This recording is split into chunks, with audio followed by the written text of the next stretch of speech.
Hi, welcome back to Educator.com. Today we're going to continue moving with critical reading, and now we're going to talk about passage-based reading, the second subsection of the critical reading section for the SAT. Legal disclaimer, test names are the registered trademarks of the respective owners. Said owners are not affiliated with Educator.com. The College Board was not involved in the production of and does not endorse this course. The passage-based reading subsection of the critical reading section is going to test pretty much exactly what you'd expect it to test. It's going to test your ability to read a passage of text and then answer questions about that passage of text. Generally, they're going to have a few passages of varying length. The very last one normally just has one passage, but you'll get a sense for what it's like as you do more practice tests on your own and you do practice sections. But generally it has passages of varying length, and then each passage is going to be followed by some number of questions depending on the length of the passage. The longer the passage, the more questions it has. First, for this lesson, we're going to talk a little bit more about the building blocks that make up passage-based reading, just what you'll be seeing. Then we're going to dive into a huge variety of strategies and tactics that will give you an edge on taking this part of the SAT. The passage you'll read come in two different types, short and long. No big surprise there. Each short passage is going to be around 10 to 15 lines in length, and that's about 100 words, give or take. It's about the length of a single paragraph that you're used to. It might be two paragraphs, but then it'll be shorter paragraphs. A long passage, on the other hand, has a lot more variance. It can be anywhere from 50 to 100 lines, and it's something like 450 to 900 words at the largest. It's going to be between 3 and 6 paragraphs in length, give or take. Don't get worried about this. It seems like 900, oh my gosh, 900, that's such a big number. But really, I mean, 6 paragraphs, 900 words, that's actually about like 2 pages in a novel that you'd read in school. It's not a lot of text. So at first it seems like it's really long, but honestly, it's nothing that you haven't done time and time before. It's going to be pretty easy to actually get through that much text, so don't let that worry you.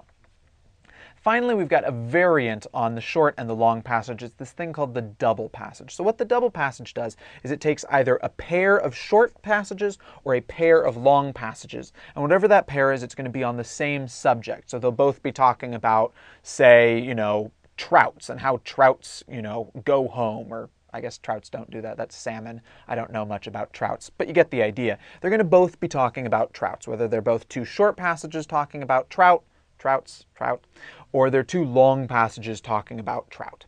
So don't worry, if it's a double long passage, they're not going to be two really long passages. They're going to be on the shorter side, so they'll definitely be below average if they're pairing two long passages. And we'll talk a little bit more about what a double passage means and how that's going to change the questions and some specific ideas for approaching those down the road.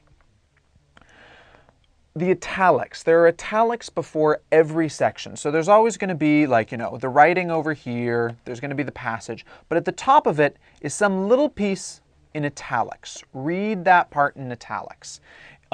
Why should you read that? The part in italics gives you a brief description of what you're about to see in the text.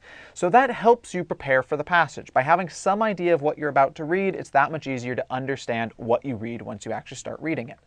Not only that, but there are occasionally, like once in a long while, there's questions that cannot be answered without the information from the italics. They're really rare, but if you don't read the italics, you won't be able to do those, so it's just one more reason that you should read the italics. It's a useful thing, and it gets you ready for reading the text you're about to read. All right, reading skills, no surprise here, they matter.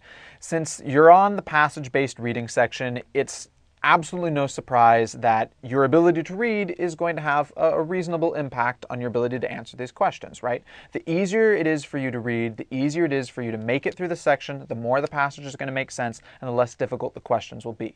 So, what do you do if you're not very good at reading, or you find the passages in the SAT really difficult for you to read through? Well, don't worry. First, the entire next lesson is going to be about reading strategies. So there's going to be a lot of reading strategies that we'll talk that will help you specifically tackle the actual task of reading the passage as opposed to answering the questions in it. So check out the next lesson if you have difficulty with that. And even if you don't have difficulty with it, it might teach you some useful things. So it's pretty a good idea to watch. But as always, as I keep saying, the best way to improve your reading skills in general is to practice reading. So go read a book, read a magazine, read a newspaper, read something that isn't simply what's assigned to you at school, and go get reading.